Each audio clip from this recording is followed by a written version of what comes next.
next adventure for Batman continues in Batman #1 with the cover date of April 24th, 1940. This is the second of 4 stories that comprise Batman #1.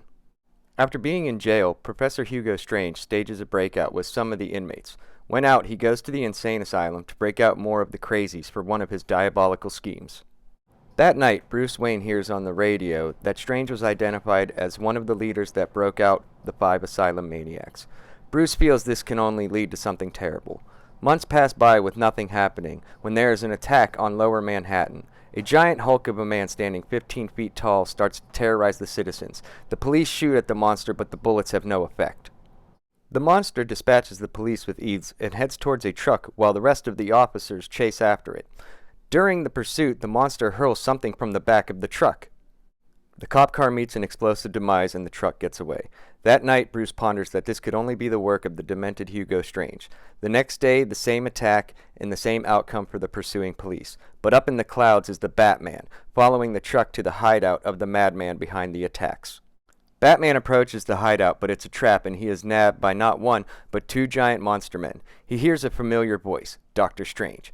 Batman asks Strange how and why he made these monsters. Strange developed a formula that accelerates the growth and diminishes brain power, and he did these attacks so that when he sends out both monsters the next day, the police will be too preoccupied to stop his men from robbing multiple banks. Strange plans to inject Batman with the same concoction. After injecting Batman, Strange explains that it takes 18 hours for the serum to work.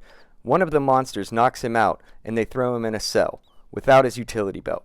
Batman wakes up and it is almost 18 hours later. Strange enacts his plan and the Batman has to work quickly. The heels of his boot contain chemicals to make an explosive. He does, and he gets out of the cell. After escaping, Batman surprises Strange and punches him out a window to the ocean below and wonders if this is really the end of Dr. Strange. A door opens and the rest of Strange's monsters appear, and Batman grabs a long pole and has to take them out with his physicality since their clothes are bulletproof. Batman uses the pole and hooks the skylight, swinging over to one of the giants, kicking him in the face. This only enrages him. With swift thinking, Batman hooks the leg of the monster and pulls as hard as he can, and it knocks the Hulk into one of the other ones. The brainless giants turn on each other and engage in a fierce battle. While the monsters are preoccupied, Batman has only 5 minutes to make an antidote. He does with 1 minute to spare and notices the monsters have finished each other off. He gets into the Batplane to find the trucks with the last 2 monsters in them. He spots one of the trucks and lines up for the killing shots.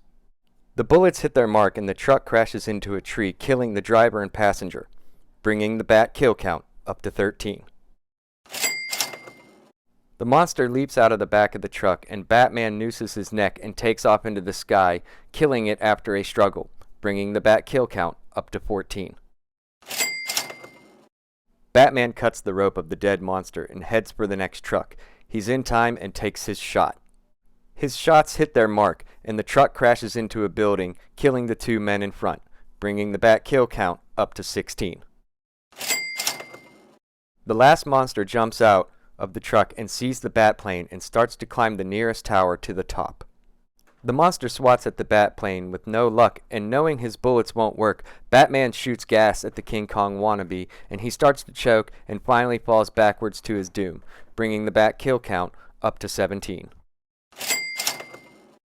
Looking down as the giant falls, Batman thinks that while he saved the city from these monsters, he fears the biggest monster of all, Hugo Strange, may still live.